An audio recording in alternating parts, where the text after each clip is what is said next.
sa ni sa ri ma ga ma re ga ma pa ma ga re sa da da pa.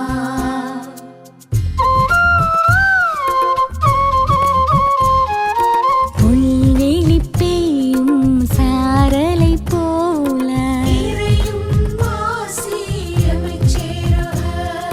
நீலம் குளிர் செய்யும் வான்மழை போல வான்வெளி உலவும் சூரியன் நிலவாய் தானென நினையா படைப்பும் நிலமாய் ஆசியும் அமைதியும் அகம் சேரவே இயேசு கிறிஸ்துவின் மனநிலை வேண்டும். ஆசியும் அமைதியும் அகம் சேரவே இயேசு கிறிஸ்துவின் மனநிலை வேண்டும்.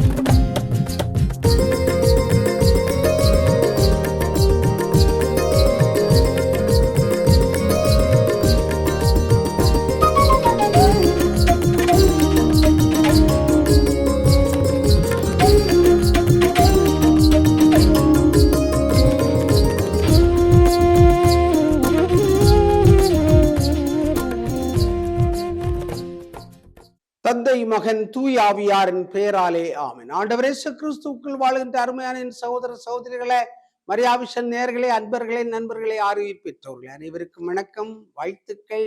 செப்டம்பர் மாதத்தினுடைய 23வது ஞாயிற்றுக்கிழமை வழிபாடு சிந்தனை இறை வார்த்தை ஜெபத்திற்காக உங்களை அழைப்பதில் மகிழ்ச்சி அடைகின்றேன். ஆண்டினுடைய பொதுக்காலம் 23வது ஞாயிற்றுக்கிழமை செப்டம்பர் மாதம் 6ஆம் தேதி. இறை வார்த்தையானது மத்தேயு நற்செய்தி நூல் பிரிவு 18, 15 முதல் 20 வரை உள்ள இறை வார்த்தைகள். அக்காலத்தில் இயேசு சீடரிடம் கூறியது, உங்கள் சகோதர சகோதரி ஒருவர் உங்களுக்கு எதிராக பாவம் செய்தால் நீங்களும் அவரும் தனித்திருக்கும் போது அவரது குற்றத்தை எடுத்து காட்டுங்கள். அவர் உங்களுக்கு செவி சாய்த்தால் நல்லது, உங்கள் உறவு தொடரும். இல்லை என்றால் 2 அல்லது 3 சாட்சிகளுடைய வாக்குமூலத்தால் அனைத்தும் உறுதி செய்யப்படும். என்னும் மறைநூல் மொழிக்கு ஏற்ப உங்களுடைய 1-2 பேரை கூட்டிக் கொண்டு போங்கள். அவர்களுக்கும் செவி சாய்க்காவிட்டால் திருச்சபையிடம் கூறுங்கள். திருச்சபைக்கும் செவி சாய்க்காவிடல் அவர்கள் உங்களுக்கு வேற்று இனத்தவர் போலவும் வரி தண்டுபவர் போலவும் இருக்கட்டும். மண்ணுலகில் நீங்கள் தடை செய்பவை அனைத்தும் விண்ணுலகிலும் தடை செய்யப்படும். மண்ணுலகில் நீங்கள் அனுமதிப்பவை அனைத்தும் விண்ணுலகிலும் அனுமதிக்கப்படும் என நான் உறுதியாக உங்களுக்கு சொல்கிறேன். உங்கள் இருவர் மண்ணுலகில் தாங்கள் வேண்டும் எதை குறித்தும் மனம் ஒத்திருந்தால் விண்ணுலகில் இருக்கும் என் தந்தை அதை உங்களுக்கு அருள்வார். ஏனெனில் 2 அல்லது 3 பேர் என் பெயரின் போட்டு எங்கே ஒன்றாக கூடியிருக்கிறார்களோ அங்கே அவர்களிடையே நான் இருக்கிறேன் என உறுதியாக உங்களுக்கு சொல்கிறேன் என்றார். கிறிஸ்து வழங்கும் நற்செய்தி. கிறிஸ்துவை உமக்கு புகழ். அருமையான ஒரு நற்செய்தி. உறவுகள், உரையாடலும் உறவும் என்று சொல்லுகின்ற மைய சிந்தனை நாம் எடுத்திருக்கின்றோம். உரையாடலும் உறவும். உறவுகளிலே பிரச்சனைகள், விரிசல்கள் வருவது இயற்கையான ஒன்றாக இருக்கிறது. காரணம், ஒவ்வொரு மனிதனும் தனித்தனியாக சிந்திக்கின்றான், தனித்தனியாக எண்ணுகின்றான், தனித்தனியாக குறிக்கோளை உருவாக்குகின்றான், லட்சியத்தை உருவாக்குகின்றான். மற்றவர்களுடைய குறிக்கோளோடு, எண்ணங்களோடு, சிந்தனைகளோடு, வார்த்தைகளோடு, வாழ்வோடு உரசல் புரசல் வருகின்ற பொழுதுதான் இந்த உரையாடல் மிக முக்கியம் என்று ஆண்டவர் சொல்லுகிறார். பழைய ஏற்பாட்டின் நூலிலும் இன்றைய முதல் வாசகமானது இறைவாக்கினர் வழியாகத்தான் அதைத்தான் சொல்லுகிறது. எசேக்கியேல் இறைவாக்கினர் இறைவாக்கினரை எச்சரிக்கையின் அடையாளமாக ஆண்டவர் அனுப்பினார். காரணம் என்னவென்று சொன்னால், சமூகத்துல எல்லோரும் புனிதர்களாக வாழ்வது இல்லை, மனிதர்களாகத்தான் வாழ்கிறார்கள். எனவே மனிதனுடைய சுயநலங்கள், தன்னலங்கள், விருப்புகள், வெறுப்புகள் எல்லாம் இந்த வாழ்விலே கலந்து இருப்பதை பார்க்கின்றோம். கணவனும் மனைவியும் சண்டை போட்டார்கள். அழகான குழந்தை பிறந்திருந்தது, ஆண் குழந்தை. இந்த குழந்தைக்கு பெயரிட வேண்டும். மனைவி சொன்னாள், நான் சொல்கிற பெயரைத்தான் வைக்க வேண்டும். கணவன் சொன்னான், இல்லை இல்லை, அது எப்படி, நான் சொல்லுகின்ற பெயரைத்தான் வைக்க வேண்டும் என்று கணவன் சொன்னார். சண்டை மூத்தது, வலுவானது. நீதிமன்றத்திற்கு சென்று விட்டது. கால விரயம், பண விரயம், நேர விரயம் என்றெல்லாம் பல்வேறு காரியங்களை கடந்து நீதிமன்றத்திற்கு சென்று விட்டது. நடுவர் கேட்டார், என்ன பிரச்சனை? கணவன் சொன்னான், நான் சொல்லுகின்ற பெயரை குழந்தைக்கு வைக்க வேண்டும். மனைவி சொன்னாள், இல்லை இல்லை, நான் சொல்லுகின்ற பெயரைத்தான் வைக்க வேண்டும்.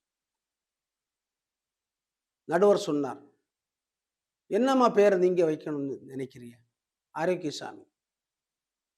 கணவன் சொன்னான், என்ன பேர் வைக்க வேண்டும்? ஆரோக்கியசாமி. பாருங்கள், ரெண்டு பேரும் ஆரோக்கியசாமி என்ற பெயரைத்தான் வைக்க வேண்டும் என்று நினைத்தார்கள். ஆனால் வாய்மொழியாக சொல்லவில்லை. நாங்கள் ரெண்டு பேருமே அவருடைய கனவு உலகத்திலே, கற்பனை உலகத்திலே அந்த பெயரை வைத்துக் கொண்டிருந்தார்கள்.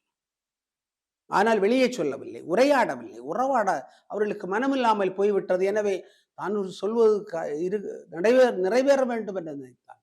ஆனால் கணவனிடத்துல என்னுடைய அப்பாவுடைய பெயர் ஆரோக்கியசாமி வைப்போம் என்று சொல்லவில்லை. அவன் அவ்வாறு சொல்லவில்லை.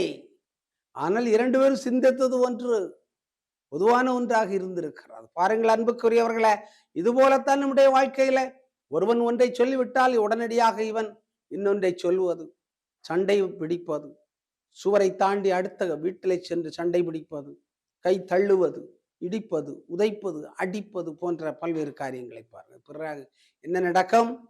நீதிமன்றத்துக்கு வழக்கு செல்லும். வழக்கு செய்வதற்காக, கொண்டாடுவதற்காக என்று நீதிமன்ற படிக்கட்டுகளிலே நடந்து கொண்டே இருப்பார்கள்.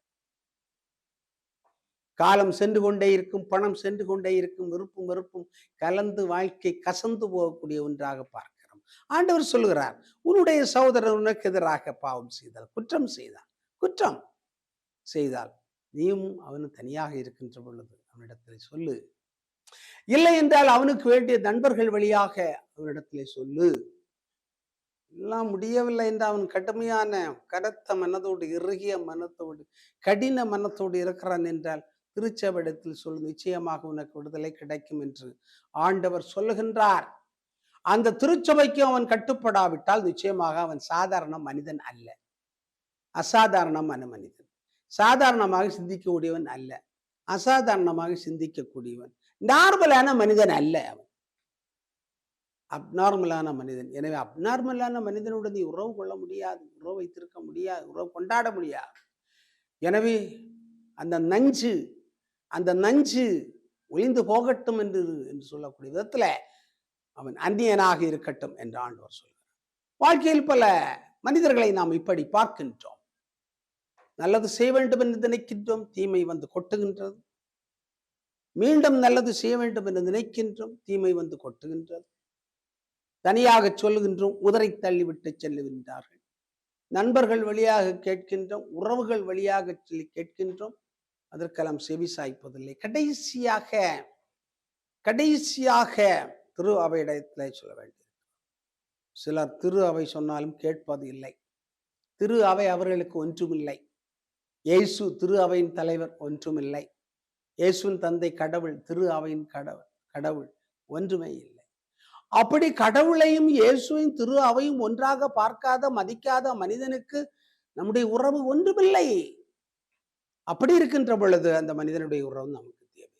இந்த உலகத்திலே பார்க்கிறோம், பல நாடுகளுக்கிடையே பகைமைகள் இருந்து கொண்டே இருக்கிறது, போர் நடந்து கொண்டே இருக்கிறது. ஆனால் இந்த போருக்கு நடுவிலே டிப்ளமசி நடக்கிறது, டயலாக் நடக்கிறது, லாபியிங் நடக்கிறது. எப்படியாவது அந்த போரை நிறுத்த வேண்டும் என்பதற்காக நிறைய பேர்கள், ஐக்கிய நாடுகள் சபை, ஐக்கியத்தை உருவாக்குவதற்காக ஏற்படுத்தப்பட்ட ஐக்கிய நாடுகள் சபை, போர்கள் நடக்கின்ற, சண்டைகள் நடக்கின்ற, டென்ஷனாக இருக்கின்ற இடங்களுக்கெல்லாம் ஆட்களை அனுப்பி, ஆபத்துக்களுக்கு மத்தியிலெல்லாம் ஆட்களை அனுப்பி உரையாடுவதற்காக அழைக்கின்றார். இன்று ஈரான், அமெரிக்கா, இஸ்ராயல் போன்ற நாடுகளுடைய மத்தியிலே பதட்டமான சூழ்நிலைகள் உருவாகி மறைந்து உருக்குலைத்து, அழித்து, ஒழித்து, கொன்று குவித்து நடந்து கொண்டிருக்கக்கூடிய சூழ்நிலையிலும் இந்த டிப்ளமசி என்று சொல்லக்கூடியது மிக முக்கியமான பணியை செய்கிறது. முக்கியமாக போர் நிறுத்தங்கள், தற்காலிக நிறுத்தங்கள், நிரந்தர நிறுத்தங்கள் என்றெல்லாம் பல்வேறு விதத்தில் பேசுகின்றன. அப்படி என்று சொன்னால் நாம் ஏன் உரையாடக்கூடாது, ஏன் உறவாடக்கூடாது? நான் என்னுடைய வாழ்க்கையில் பார்த்திருக்கின்றேன், உரையாடுவதற்கும் உறவாடுவதற்கும் நட்பை உருவாக்குவதற்கும் பல முறை முயற்சி எடுத்தாலும் இந்த மனிதனுடைய மனதிற்குள் கிடக்கின்ற 3 முக்கியமான காரணங்கள் என்னன்னு சொன்னால், அவனுடைய தன்னலம், சுயநலம், அறியாமை, இயலாமை. பொறாமை கோட்பாடுகள் தான். முக்கியமாக அறியாமையாக இருக்கலாம் என்று நினைக்கின்றேன். தன்னலமாக இருக்கலாம். அகங்காரம், அகங்காரம் நான் என்று சொல்லுகின்ற ஒரு சிந்தனை. எனவே நான் என்று சொல்லுகின்ற சிந்தனை, சுயநலமான சிந்தனை, அறிவற்ற அறியாமை, இவைகள் எல்லாம் சேர்ந்து மனிதனை செயல்படாமல் ஆக்கிவிடுகின்றன. ஆழ்ந்து சிந்திக்க வேண்டும். என்னுடைய வாழ்க்கையிலே நான் நிறைய பார்த்திருக்கிறேன். மன்னிக்க வேண்டும் என்று நினைக்கின்றேன். ஆனால் மன்னித்தாலும், உரையாடச் சென்றாலும், கைகுலுக்க சென்றாலும் கைகுலுக்குவதில்லை. குட் மார்னிங் சொன்னாலும் குட் மார்னிங் சொல்வது இல்லை. தேங்க்யூ சொன்னாலும் சிரிப்பது இல்லை. இப்படிப்பட்ட மனிதர்களை நாம் சந்திக்கத்தான் செய்கிறோம். எனவே ஆண்டவர் இயேசு கிறிஸ்துவுக்குள் வாழ்கின்ற அருமையான மரியாவிஷன் நேயர்களை, ஆண்டவர் இயேசு கிறிஸ்து வாழ்ந்த காலகட்டத்திலும் இப்படித்தான் இருந்திருக்க வேண்டும். மறைநூல் அறிஞர்கள், பரிசேயர்கள், சதுசேயர்கள், சுயநலவாதிகள், நிலக்கிழார்கள், அதிகாரத்தில் இருந்தவர்கள் எல்லாம் ஆண்டவர் இயேசு கிறிஸ்துவை வித்தியாசமாகத்தான் பார்த்திருப்பார்கள். இவர் எல்லா மனிதர்களும் சகஜமாக பேசுகின்ற, பழகுகின்ற, உரையாடுகின்ற, உறவாடுகின்ற மனநிலையை வைத்திருந்தார். சகஜமாக இருந்தார், இயல்பாக இருந்தார், இயற்கையாக இருந்தார்.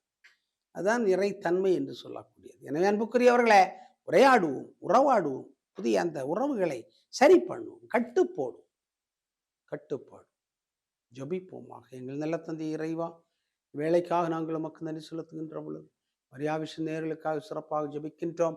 அனைவரையும் ஆசிரித்தும், பெற்றோர்கள், பிள்ளைகள், படிக்கின்றவர்கள், நோயாளிகள் அனைவருக்காக ஜபிக்கின்றோம். அனைவரையும் நிறைவாக உடைய அன்பிலும் அரவணைப்பிலும் பாதுகாப்பிலும் வழிநடத்த வேண்டுமா எங்கள் ஆண்டவரும் திருமகனுமாகிய இயேசு கிறிஸ்து வழியாக உம்மை பார்த்து மன்றாடுகிறோம். ஆமென்.